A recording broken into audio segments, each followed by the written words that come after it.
Və əlbəttə ki, biz Qarabağda da peşə təhsilinin bərpa edilməsi istiqamətində konkret tədbirlər həyata keçirilir. Hal-hazırda Füzuli şəhərində peşə təhsili müəssisəsi tikilir. Bu il biz Şuşada peşə təhsili müəssisəsinin yenidən qurulma və əsaslı təmiri ilə işlərinə başlayacağıq. Qubadlı, Ağdam və Zəngilanda isə peşə təhsili müəssisələrinin layihələndirmə işləri bu ilin ortasında tamamlanması planlaşdırılır.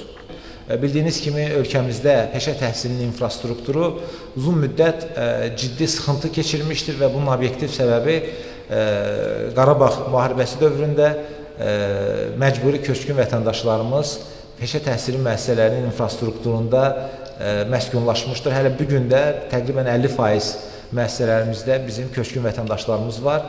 Əlbəttə ki, şanlı qələbəmizdən sonra həmin vətəndaşlar evlərinə döndükcə yeni müəssisələr üçün artıq yeni infrastruktur, daha keyfiyyətli təhsil şəraiti yaradılmaqda davam edir.